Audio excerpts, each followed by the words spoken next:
Ora nuova edizione del nostro TG, ma iniziamo dai titoli. Il PD potrebbe appoggiare il candidato del Movimento 5 Stelle Francesco Aiello. Intanto siamo in ritardo, dice Vandaferro ai nostri microfoni, ma la scelta del candidato spetta a Forza Italia. Tanzi a Catanzaro parla del suo programma. È stato un ristoratore a denunciare zio e nipote, lo minacciavano da un anno costringendolo a pagare il pizzo. I due sono stati arrestati dai carabinieri.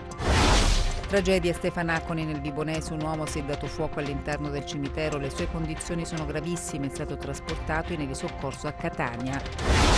Una tonnellata di botti pericolosi sequestrati dai carabinieri a Reggio Calabria erano nascosti in un garage. Rigenerazione urbana, confronto tra modelli di città che hanno avviato i percorsi di cambiamento nell'ambito di un progetto europeo. Il Crotone perde 2-0 contro il Benevento di Inzaghi, la formazione sannita si conferma la regina del campionato di Serie B.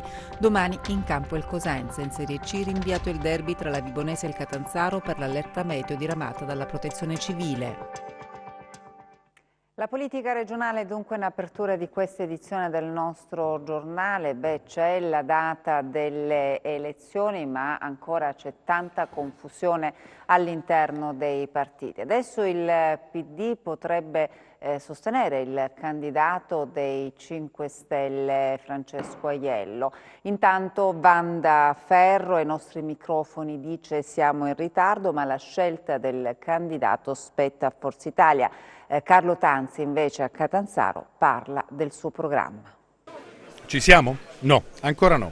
A parte i 5 Stelle che dopo aver forzato la mano hanno ottenuto di essere della partita, sconfessando il gruppo dirigente e il capo politico del movimento, la scelta è caduta sul professor Aiello. Adesso si muoveranno per costruire una coalizione civica puntando sulle tante associazioni che in Calabria pullulano. Il cammino è appena iniziato, vedremo dove porterà.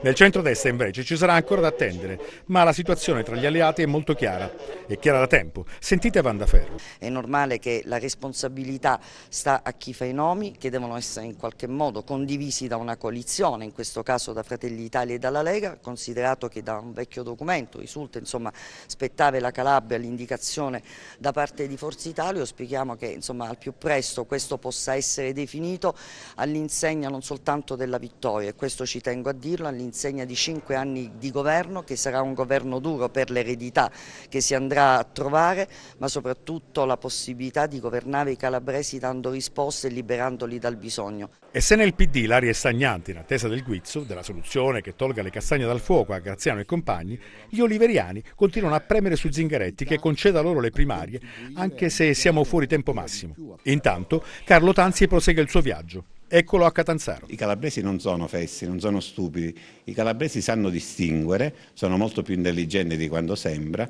e hanno capito che io ho dato anima e cuore per cambiare la protezione civile e dato che è possibile cambiare, credo che come è stato possibile cambiare la protezione civile si possa cambiare tutta la regione e questa è, la risposta più bella, la partecipazione della gente.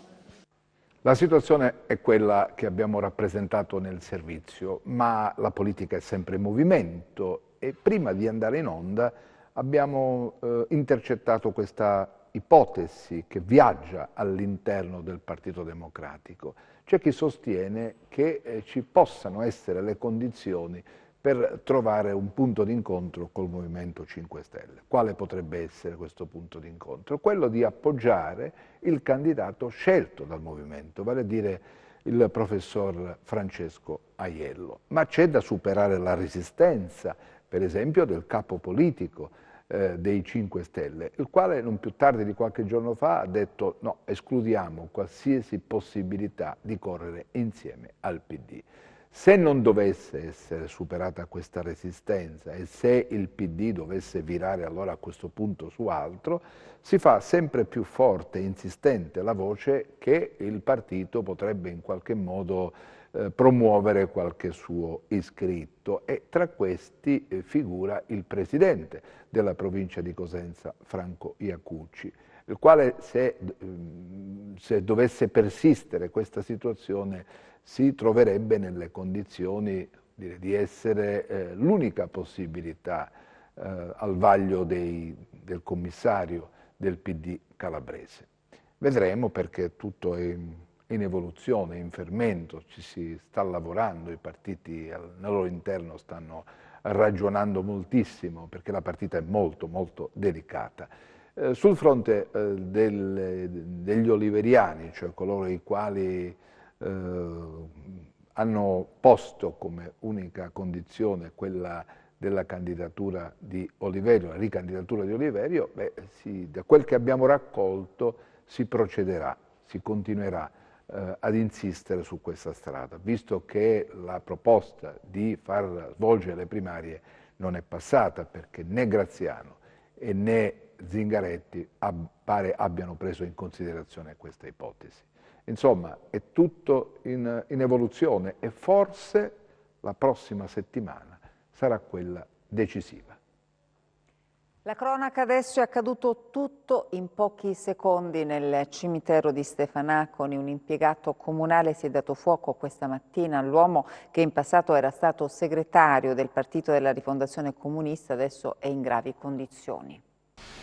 E questo è l'ingresso del cimitero di Stefanaconi, dove questa mattina un uomo di 58 anni, lavoratore in mobilità in servizio presso il comune, si è dato fuoco. Un gesto estremo, disperato, per il quale si cerca di capire le motivazioni. Senza essere notato, Nicola Arcella, questo è il suo nome, una volta all'interno del cimitero si è denudato, cosparso di benzina e dato fuoco. Appena ci si è resi conto del dramma che si stava consumando è scattato l'allarme. Sul posto è immediatamente intervenuto un'equipe del 118 che, constatata la situazione, ha allertato le di soccorso. Le condizioni dell'uomo sono apparse disperate. Attivate tutte le procedure per il trasferimento all'ospedale Grandi Ustionati di Catania.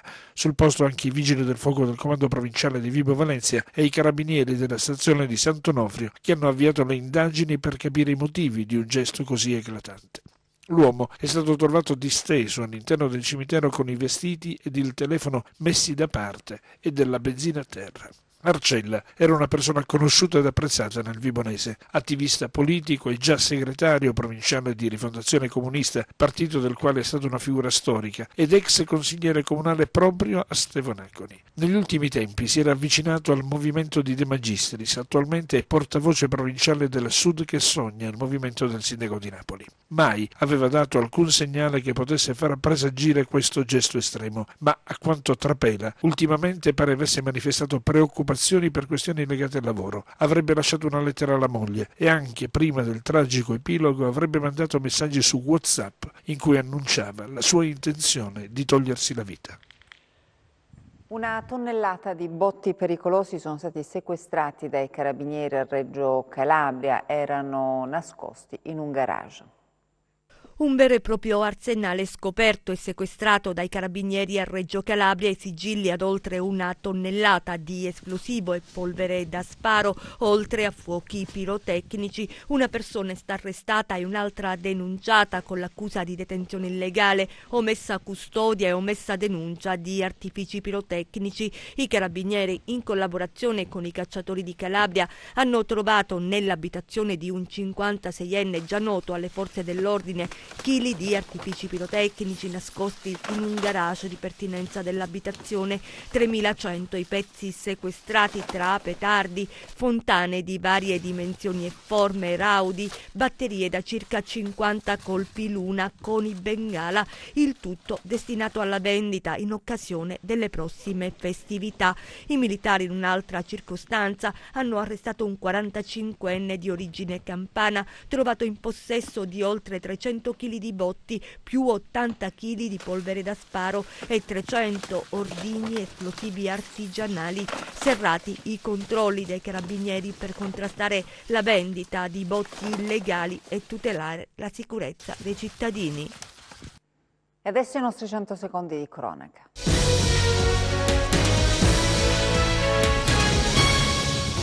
A denunciare è stato un ristoratore vittima dei presunti usurai. L'uomo da oltre 2 anni e mezzo era costretto a pagare il pizzo. Zio e nipote sono stati arrestati dai carabinieri a Girifalco nel Catanzarese. Uno dei 2 arrestati percepiva persino il reddito di cittadinanza. I 2 sono stati portati nel carcere di Catanzaro. Tragedia sui binari nella stazione centrale di Reggio Calabria. Un clochard è stato travolto da un treno proveniente da Melito Portosalvo e diretto nel capoluogo dello stretto. Inutili tentativi di salvare la vittima, si tratterebbe di uno straniero. Sul posto sono intervenuti gli agenti della Polfer per tentare di ricostruire la dinamica dell'incidente.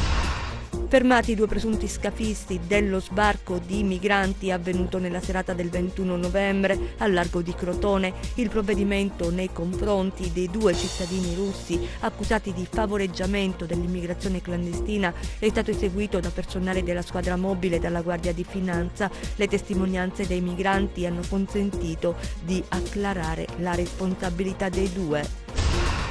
Detenuto ai domiciliari, nascondeva in casa della sostanza stupefacente. Un 31enne è stato arrestato dagli agenti della squadra mobile di Crotone e dall'unità cinofila della questura di Vibo Valentia con l'accusa di detenzione ai fini di spaccio. La sostanza stupefacente era sistemata sotto una tettoia in lamiera. L'uomo è stato portato nel carcere di Crotone. La Protezione Civile regionale ha emesso un avviso di criticità con livello di allerta rossa in vigore dalla prossima mezzanotte alle 24 di domani, domenica 24 novembre. L'avviso riguarda tutto il territorio regionale e prevede criticità meteo marino costiera con piogge diffuse, temporali sparsi, venti forti e mareggiate lungo le coste esposte su tutte le zone di allerta meteo. A Catanzaro il Comune ha attivato il centro operativo comunale disponendo la chiusura per la giornata di domani di tutti gli impianti sportivi cittadini. Il Comune di Vibo ha attivato un'unità di crisi per monitorare la situazione, mentre il settore protezione civile del Comune di Cosenza ha diffuso un avviso alla cittadinanza invitando ad adottare una serie di raccomandazioni per adottare misure come evitare ponti o sottopassi e non sostare su argini di fiumi e torrenti e uscire di casa solo per cause di effettiva necessità. A Villa Rendano va avanti il progetto di studio dedicato al recupero e alla valorizzazione del centro storico di Cosenza. A Cosenza, Villa Rendano, proseguono gli appuntamenti per approfondire i temi del progetto Centro Storico, ideato e fortemente voluto dalla Fondazione Attilio ed Elena Giuliani. Il tema dell'ultimo incontro, Urban Lab, rigenerazione urbana, esperienze europee a confronto, ha focalizzato l'attenzione sulle opportunità, i metodi e gli strumenti di rigenerazione all'interno dei centri storici, alla luce dei più eclatanti casi europei. L'incontro, dedicato al centro storico di Cosenza, ha accolto le esperienze e le visioni di esperti del settore provenienti da tutta Europa. Il tema del centro storico di Cosenza è importantissimo per Cosenza, ma importantissimo per tantissime altre città che l'hanno magari già affrontato, che lo stanno affrontando, e quindi il confronto genera sicuramente progettualità positiva. Io vedo qui a Cosenza che c'è tantissima progettualità nelle associazioni culturali, nelle associazioni che hanno lavorato sul centro storico.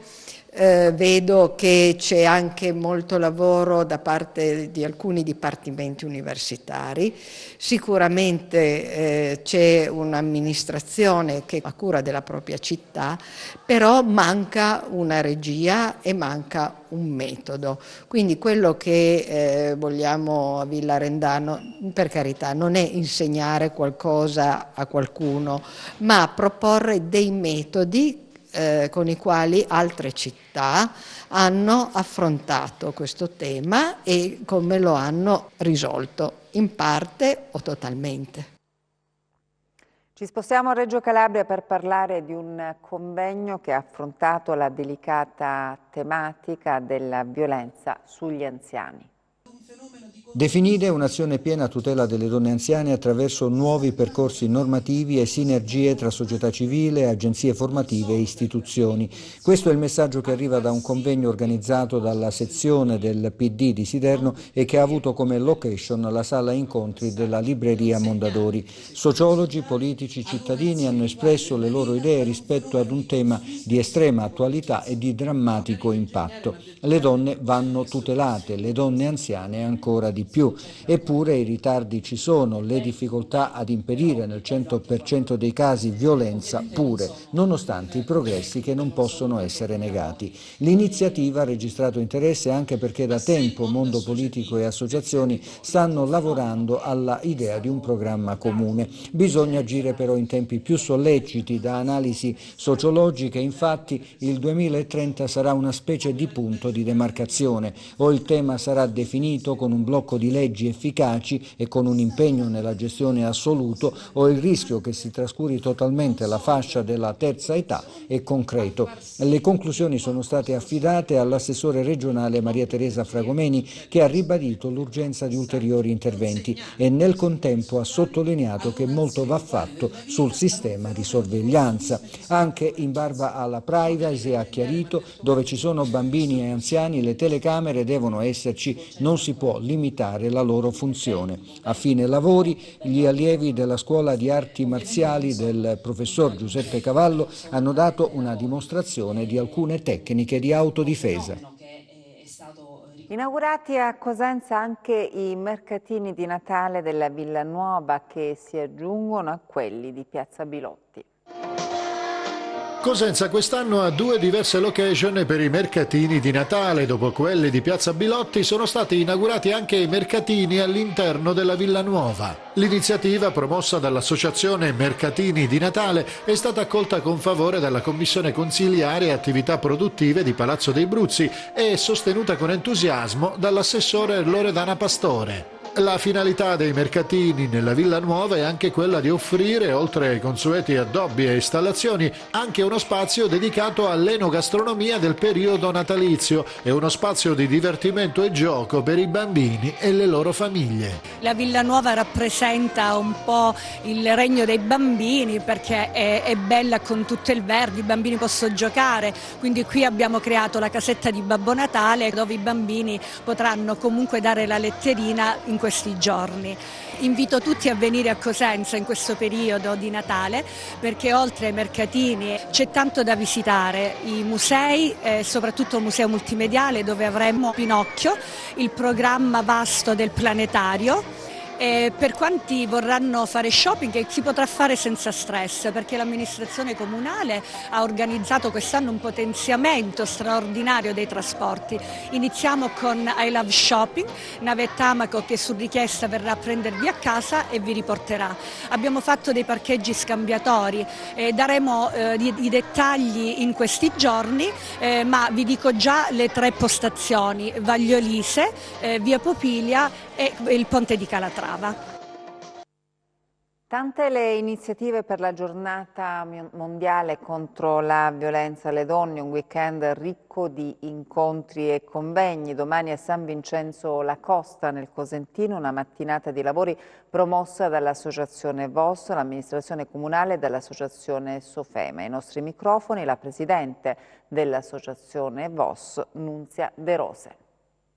Si chiama Scarpe Rosse per dire no alla violenza sulle donne. Nunzia De Rose, presidente dell'associazione VOS. Domani questa iniziativa, tanti gli interventi a San Vincenzo La Costa. L'obiettivo è quello di sensibilizzare. Sì, esattamente, l'obiettivo è quello di sensibilizzare verso una tematica così importante e così purtroppo tristemente attuale. Sono migliaia purtroppo le vittime, donne e bambine nel mondo, e noi nel nostro piccolo con la nostra associazione vogliamo sensibilizzare dando più informazioni possibili attraverso gli innumerevoli interventi che avremo il piacere e l'onore di avere domani mattina nella nostra sala consiliare a San Vincenzo La Costa.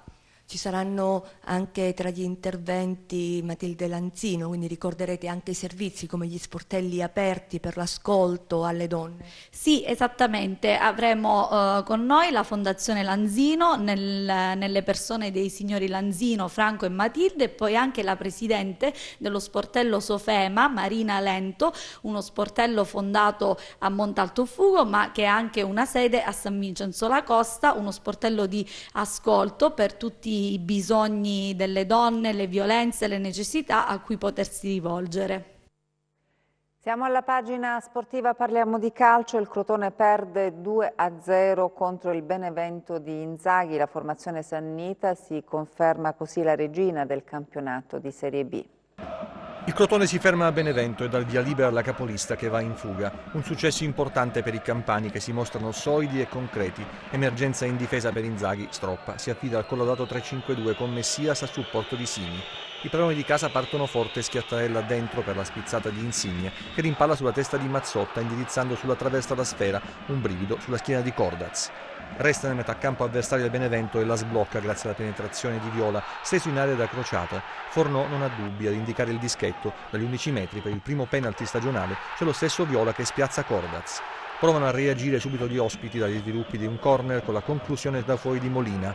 Poi i giallorossi si affacciano ancora in avanti con la percussione solitaria di Coda che vince un paio di rimpalli e arriva stanco alla conclusione. Risponde il Crotone dalla destra sul secondo palo per la corrente Mazzotta che manda fuori al volo col piattone. Nella ripresa i giallorossi si compattano, Stroppa mette dentro tutto il potenziale offensivo delle panchina, non trova spazi però la squadra pitagorica che alza comunque il baricentro. Nel finale ci prova Mustacchio che trova finalmente la via per andare a calciare, ma Montipò è attento a coprire il siluro dell'esterno rossoblù.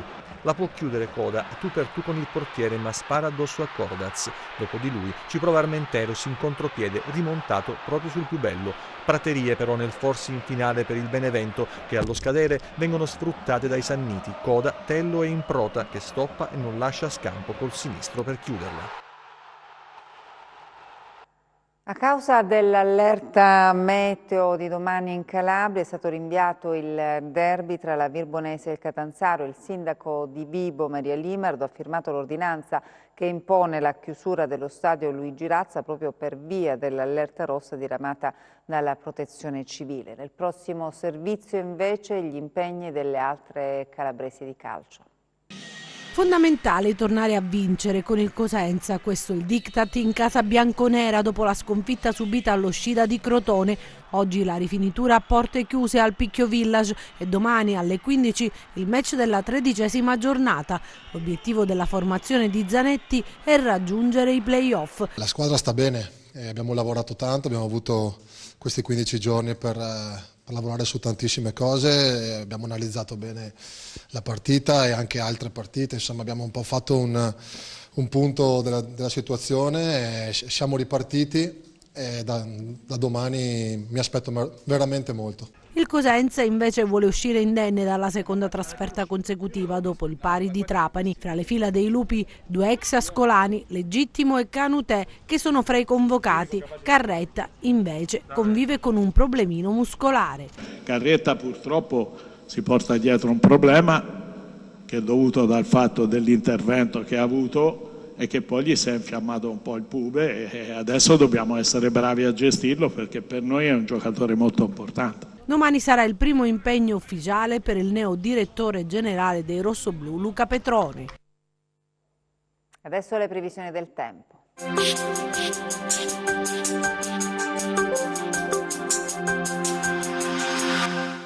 È fine settimana di maltempo per la nostra regione. Un minimo depressionario piuttosto profondo si sgancia dal flusso perturbato principale atlantico, proiettandosi attraverso il Mediterraneo occidentale verso il sud Italia. Sulla nostra regione subiremo un'intensa fase perturbata per la giornata di domenica, con i settori ionici ed interni colpiti da piogge e temporali anche di forte intensità. Domani al mattino molto nuvoloso coperto ovunque, con piogge e temporali anche di forte intensità sui settori ionici ed interni. Le precipitazioni potrebbero risultare particolarmente abbondanti sull'area espromontanea, quella delle Serre e sulla Sila centro-meridionale. Piogge tra moderate e forti anche sui settori tirrenici del Reggino, Vibonese e Catanzarese, moderate sul Cosentino. Dal pomeriggio attenuazione dei fenomeni a partire dal Reggino e Vibonese verso nord. Temperature in diminuzione nei valori massimi. Passiamo a mari e venti. Domani venti tra moderati e forti da sud, in rotazione dal pomeriggio da ovest sul Tirreno, con mare mosso il settore Reggino, molto mosso nei rimanenti settori. Lo Ionio vedrà una ventilazione meridionale sostenuta con mare agitato, ad eccezione del settore cosentino, che risulterà tra mosso e molto mosso. Per ulteriori approfondimenti vi rimando al sito www.meteoincalabria.com e alla nostra pagina Facebook Meteo in Calabria. Ed è tutto, grazie per l'attenzione e buona serata.